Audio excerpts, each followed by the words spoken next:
Good morning, class 9th. Welcome, Alapsius online class. Online class. Dear students, first book behind from which lesson 4 is going on. Explanation is being thrown to you. कल मैंने आपको उसके बारे में बताया था. I think up to here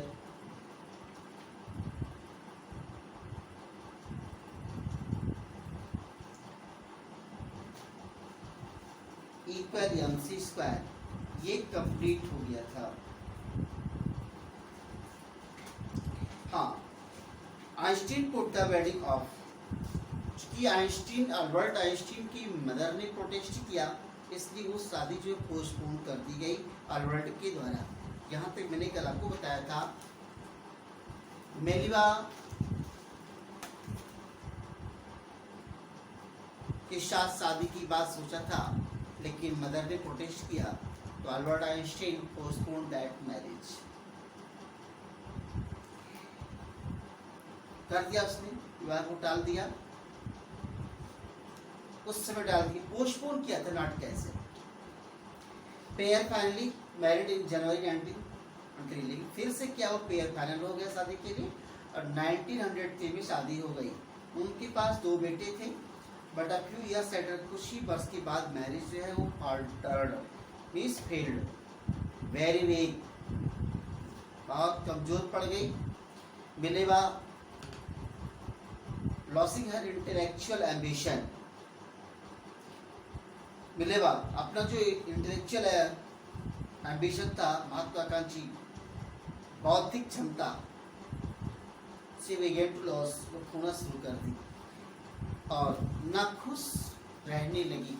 she was not glad in that house, she was unhappy.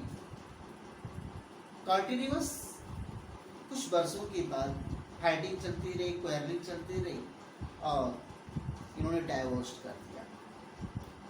1919 में Alberto ने इसका डाइवोर्स कर दिया.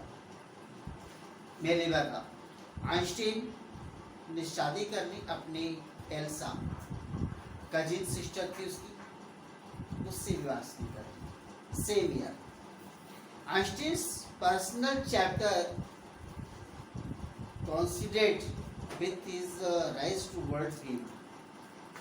आइंस्टीन का जो पर्सनल चैप्टर था, व्यक्तिगत चैप्टर, वो with his rise to world, सांसारिक ख्याति के साथ में आगे बढ़ा.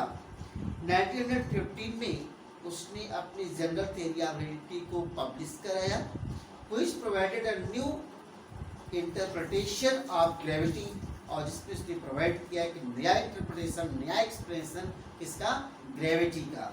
एंड इक्लिप्स ऑफ द सन और सोलार कह सकते हो, इन 1919 ब्रॉड प्रूफ, वो प्रूफ हो गया, सिद्ध प्रमाण लाया, दैट इट वाज एक्यूरेट, कि बिल्कुल सही है. क्या सही है? ग्रेविटी के बारे में जो उसने इंटरप्रिटेशन दिया, जो एक्सप्लेनेशन दिया, वो करेक्ट है. Einstein had correctly calculated advance. Einstein ने बिल्कुल सही तरीके से कैलकुलेट किया था, एडवांस कर लिया था. The extent to which the light from fixed stars, fixed stars से ही लाइट आती है, would be deflected through the sun's gravitational field. Einstein का जो calculation, that Einstein calculation by Einstein was exact, accurate, extremely accurate. Fix stars होते हैं, उनसे जो लाइट आती है, सनलाइट जो आती है, सनलाइट का जो ग्रेविटी होता है, ग्रेविटेशनल एरिया जो होता है, उस एरिया में कितना चेंजिंग होगा.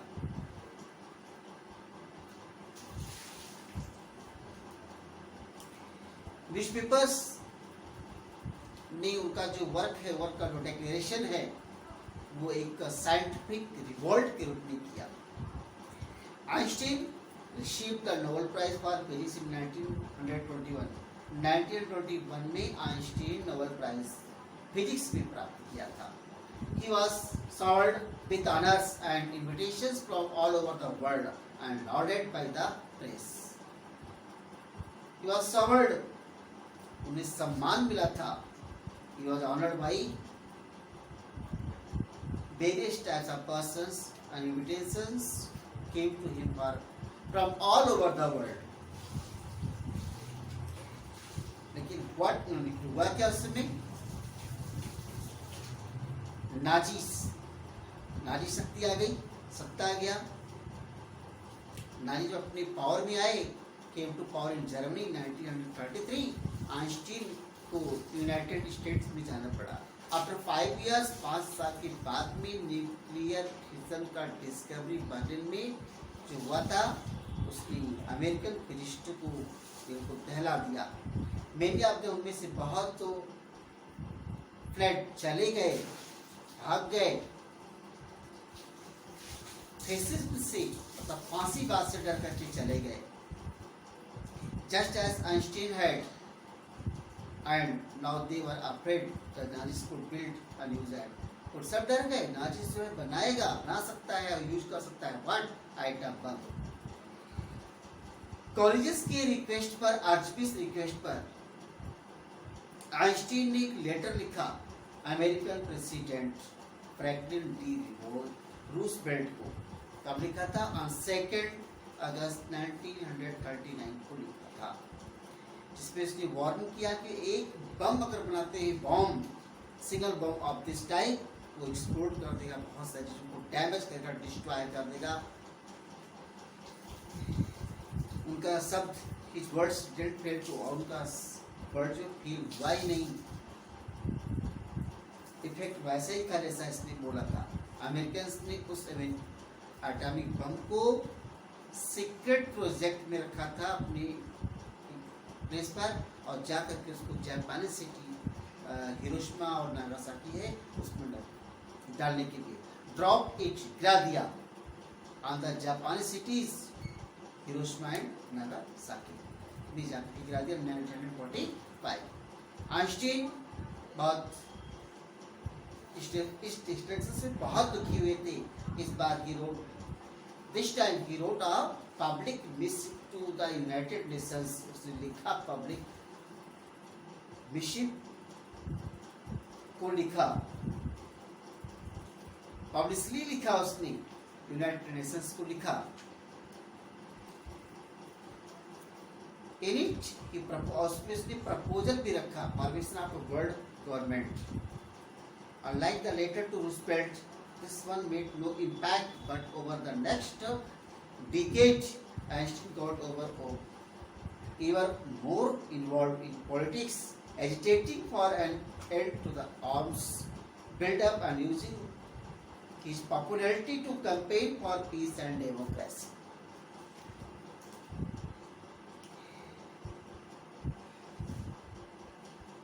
Einstein became more active in the field of politics. उसने भी ऑपरेशन चलाया इंस्ट्रूमेंट बनाने के बारे में। आइंस्टीन का बहुत कंट्रीब्यूशन रहा। लास्ट में है कि 76 years कंप्लीट किया। After completing 76 years of his life, he died. Who? Einstein. He was celebrated as a visionary and world citizen as much as scientific genius. और उनको संसार का ग्रेटेस्ट नागरिक और साइंटिफिक जीनियस के रूप में याद किया जाता है। Tomorrow I will provide you. No. Tomorrow. Yes, tomorrow. PDF आपको question answer. Thanks very much.